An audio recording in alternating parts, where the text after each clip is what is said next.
Bonjour, on va parler d'architecture d'ordinateur et vous allez comprendre pourquoi on utilise ce terme.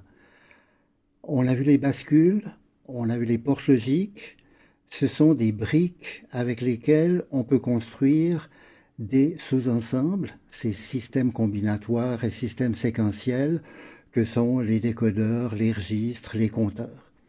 Et maintenant, on peut assembler ces éléments préfabriqués pour construire, dans le fond, des machines informatiques. Les microprocesseurs actuels, ce sont des palais et on découvrira quelques chambres. Maintenant, on va se contenter de construire une cabane de jardin et d'avoir une vague idée comment on pourrait faire une maison. Donc on va parler d'une machine simplifiée qui nous aidera à comprendre l'architecture des ordinateurs et on pourra un petit peu évoquer les langages qui sont utilisés pour programmer en particulier les microcontrôleurs qui nous intéressent. Alors notre machine simplifiée, elle va calculer la suite de Fibonacci. Alors la suite de Fibonacci, chaque élément est la somme des deux éléments précédents. On part avec 0, 1, on les additionne, le total vaut 1, on reprend ces deux éléments, le total vaut 2, 1 plus 2 ça va faire 3, 2 plus 3 ça va faire 5, 3 plus 5 ça fait 8, 13, 21, 34. C'est une série que les vrais architectes connaissent puisqu'elle conduit au nombre d'or. Bien, on ne va pas travailler en décimal, on va travailler en binaire naturellement. Donc on part avec la combinaison 0, 0, 0 qui représente 0, c'est limité à 5 bits. Le 1, ensuite 0 plus 1 ça va faire 1, 1 plus 1 ça va faire 10, on est en binaire, hein. Donc une 0 unité et une 2n. Ensuite 1 plus 10 ça fait 11, 10 plus 11. Alors, on n'a pas étudié l'additionneur binaire, mais vous en voyez bien maintenant un petit peu son principe. On additionne une colonne, on obtient un 0, et on a un report, hein, comme quand on calcule en décimale et qu'on dépasse 9. Ce report va être additionné, on aura 1 plus 0 plus 1, ça va nous refaire un 0. On a de nouveau un report, 1 plus 0, 1, ça va faire un 0. Et 1, et ça c'est bien le codage que vous devez reconnaître de 8, puisqu'on a les poids binaires 1, 2, 4, 8, 16, comme vous l'avez vu la dernière fois. Là, si on veut parler de système logique maintenant, qu'est-ce qu'on a fait? On a dû additionner deux nombres, on a obtenu un résultat, on a fait la même chose pour les chiffres suivants, et chaque fois on a obtenu un digit, mais étant donné que 1 plus 1 peut faire 10, on a un report qu'on appelle carré d'un additionneur à l'autre, et vous voyez que maintenant, on a un système logique avec 3 entrées et un carré, et puis on a une sortie et un carré. Donc c'est facile de transformer ce rectangle dans une série de portes et de fabriquer un additionneur de la taille qui nous intéresse. Alors maintenant, ce qu'on doit faire, c'est symbolisé ici. Voilà notre algorithme. On doit additionner deux nombres, mettre le résultat, et puis ensuite déplacer cet opérateur pour agir sur les nombres décalés. Alors, construisons cette machine de façon à ce qu'elle puisse fonctionner. On va utiliser deux registres de 8 bits de large. C'est les valeurs un peu standards dans nos éléments. On les appelle A et B comme éléments logiques. Ces deux registres vont fournir leur information à un additionneur binaire et le résultat pourra être mémorisé dans un registre. Donc, comment est-ce que ça fonctionne maintenant? On est parti avec un 0 partout dans A, on est parti avec 1 dans B. L'additionneur va fournir le résultat 0,1 et on va donner une première impulsion d'horloge qui va mémoriser cette information en sortie où on pourra mettre des petites diodes lumineuses pour afficher le résultat. Et maintenant, il faut passer au cycle suivant. Donc, ce qu'on a fait maintenant, c'est de dire C est égal à A plus B. Il faut transporter B dans A et il faut transporter C dans B.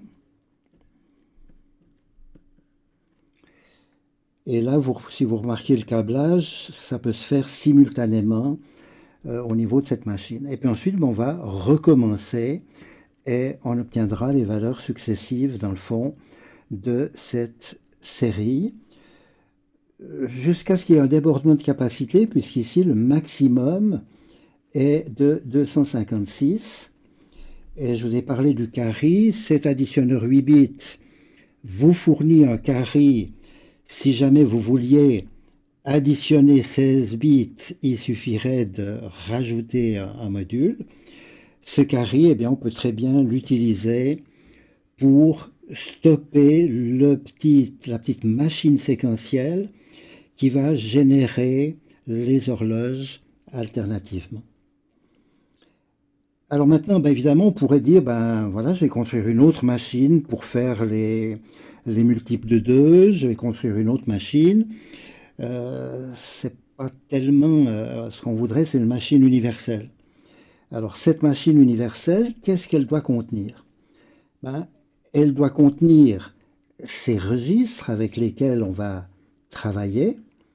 Elle doit contenir un additionneur, mais il y a des fois où on voudra soustraire, il y a des fois où on voudra faire des opérations logiques entre ces nombres. Donc c'est ce qu'on appelle une unité arithmétique et logique, ALU, Arithmetic Logic Unit en anglais. Et maintenant on doit pouvoir, typiquement pour notre algorithme, maintenant on doit pouvoir additionner A et B et renvoyer le résultat dans C. Donc ça va se faire au moyen d'un bus qui permet d'interconnecter n'importe quelle unité à n'importe quelle autre. C'est comme une gare avec des voies en parallèle et naturellement il faut commander les aiguillages qui vont permettre de transporter l'information au bon endroit. Et il faut des ordres pour positionner dans le fond ces engrenages. Alors, on va définir des mots binaires en disant, voilà, on va prendre, j'ai 3 registres, je vais prendre 2 bits pour dire quel est le registre avec lequel je vais travailler. Et puis éventuellement, on va pouvoir travailler avec 2 registres en même temps, il faut les choisir indépendamment avec des bits, 00 ça sera A, 01 ça sera B. Et puis maintenant, on va pouvoir dire, en rajoutant des bits, qu'on veut additionner, etc. Toutes les opérations que l'on veut commander, eh bien, on va les transmettre à un décodeur qui va positionner les aiguillages et on va donner un ou plusieurs coups d'horloge pour que la séquence d'opérations s'effectue. Et ça, ce sera la première chose qu'on veut faire. On a dit C égale A plus B. Ce sera le code binaire que l'on va mettre ici. Et puis ensuite, la chose suivante, ça sera de faire un transfert dans une deuxième position mémoire, mais ça pourrait être une bande de papier qu'on déroule. Historiquement, on a commencé comme ça, etc. Vous voyez, on est en train de construire une séquence de mots binaires qui vont faire évoluer la machine de façon à obtenir le résultat qui nous intéresse. Donc, ces mots binaires, évidemment, sont très pénibles à mémoriser, à manipuler, à écrire. On va remplacer les mots binaires par des expressions qui sont plus explicites. On veut bouger d'un registre à un autre, mais on va utiliser move. Quelle était la première opération dans notre algorithme de Fibonacci? C'était de mettre 0 dans A, c'était de mettre 1 dans B.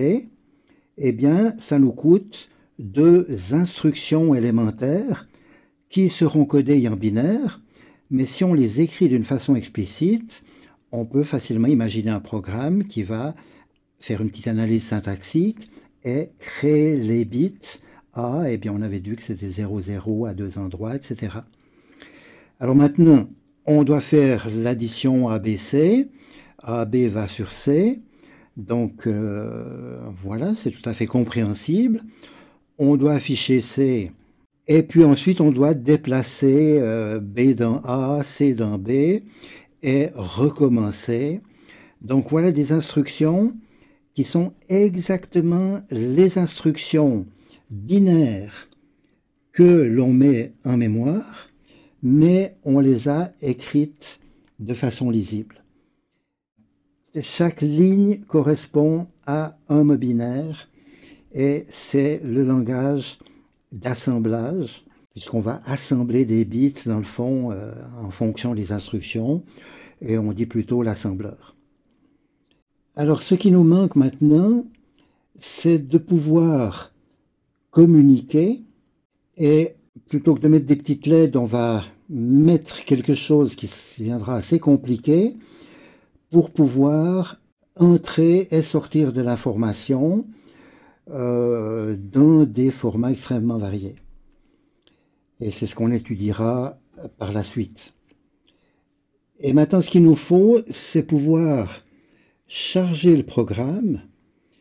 Et pour ça, il faut une communication vers l'extérieur. Et tout naturellement, on va mettre une communication en série.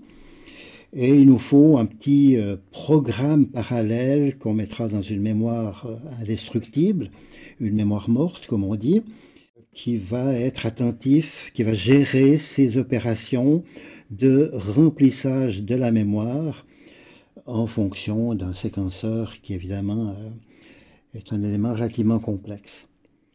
Alors, l'étape suivante, c'est de dire l'assembleur, c'est bien joli, mais j'aimerais pouvoir écrire comme au début, C égale A plus B. Et cette transformation de C égale A plus B dans une séquence d'instructions qu'on avait vues avant, ça peut se faire par un programme. Et ça, c'est le langage C que l'on va étudier, qui nous permettra d'écrire les choses comme ceci, avec encore un petit point-virgule à la fin. Et l'intérêt, c'est que l'on pourra écrire les programmes d'une façon qui nous est beaucoup plus naturelle.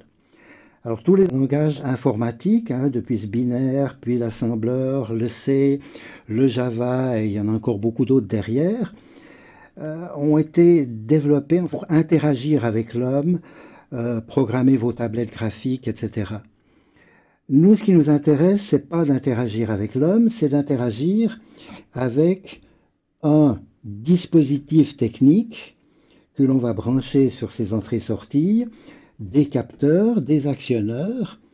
Et pour cela, il faut qu'on ait un langage approprié qui à la fois permet de faire des calculs en binaire ou en décimal, puisque si c'est du décimal, le programme saura choisir et appeler toutes les instructions de conversion nécessaires.